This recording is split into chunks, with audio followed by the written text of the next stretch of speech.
દાહોદમાં નોકરીમાંથી છૂટા કરેલા કર્મચારીઓ આજે દાહોદ જિલ્લા વિકાસ અધિકારીને આવેદનપત્ર આપ્યું। રાજ્ય સરકારના આદેશથી તાલુકા પંચાયતમાં ફરજ બજાવતા 19 ટીએલઈ અને 18 ટીએ સહિત કમ્પ્યુટર ઓપરેટરને નોકરીમાંથી છૂટા કરાયા હતા। વર્ષ 2008થી સતત એટલે કે છેલ્લા લગભગ 18 વર્ષથી ફરજ બજાવતા કર્મચારીઓમાં ભારે આક્રોશ છે। અચાનક નોકરીમાંથી છૂટતા કર્મચારીઓ અને તેમના પરિવારો સામે ભરણ પોષણનો ગંભીર પ્રશ્ન ઊભો થયો છે। આટલા વર્ષોની સેવા બાદ હવે ક્યાં જવું તે અંગે કર્મચારીઓમાં અનિશ્ચિતતા ફેલાઈ છે। કર્મચારીઓએ સરકાર પાસે નિર્ણય તાત્કાલિક પરત ખેંચવાની માંગ કરી છે। મારું નામ ભાભોર મુકેશભાઈ લાલુભાઈ દાવડિયા। હું તાલુકા પંચાયત ઝાલોદમાં 2008થી એમઆઈસ તરીકે ફરજ બજાવું છું અને અમારી જોડે 11 માણસો છે।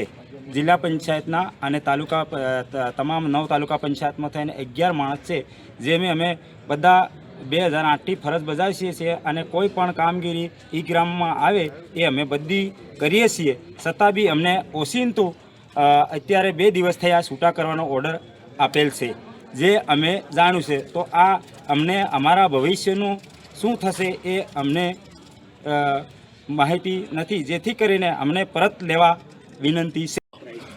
અમે 15માં નાણાં પંચના સ્ટાફ, તાલુકાના 9 તાલુકાના 18 સ્ટાફ, જિલ્લાનો હું કોમ્પ્યુટર એન્જિનિયર, તાલુકાના તમામ ટીએલઈ લોકો અને એમઆઈએસ ઓપરેટરને ગુજરાત સરકાર દ્વારા છૂટા કરવાનો લેટર 21 તારીખે મળી ગયેલ છે, પણ કયા આધારે અમને છૂટા કર્યા તેની કોઈ સ્પષ્ટતા કરેલ નથી અને અમારા થકી કામગીરી તાલુકા લેવલે, ગ્રામ પંચાયત લેવલે ઇમ્પોર્ટન્ટ હોય તો આ કામગીરી માટે હવે આગળ શું થશે, એને કઈ રીતનું કામગીરી થશે એ બી વિચારોની એક યોજના છે એમ। કારણ કે કામગીરી અમારા થકી થતી હતી અને આજે ટીએલઈ લોકો છે એ છેલ્લા 20 વર્ષથી 18 વર્ષથી કામ કરે છે। અમારો સ્ટાફ બી છેલ્લા 10-8 વર્ષથી નોકરી કરે છે।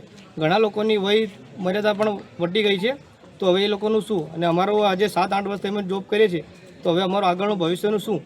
અમે જો 7-8 વર્ષથી નોકરી કરીએ તો હવે અમારું ભવિષ્ય આગળ કઈ રીતનું ચાલશે? બધાને નાના બાળકો, છોકરાવાળા છે, તો હવે એમનું ભવિષ્યનું શું થશે એ પ્રશ્ન મારો રહેશે આગળ। શું નામ આપનું? મારું નામ Rathod Yogesh, computer engineer, district panchayat Dahod.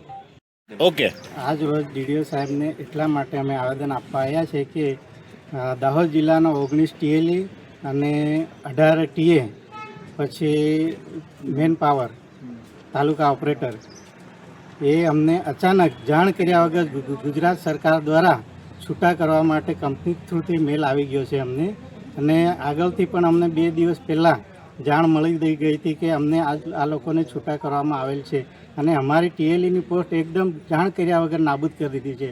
અમે 2008થી ટીએલઈ ઓલ ગુજરાતની અંદર કામ કરી રહ્યા છે અને દાહોદની અંદર પણ અમે 2008થી કામ કરીએ છીએ।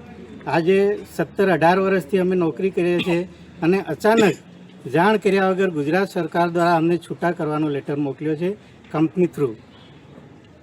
શું નામ? કલારિયા રમેશભાઈ વરસિંહભાઈ, દાહોદ ટીએલઈ।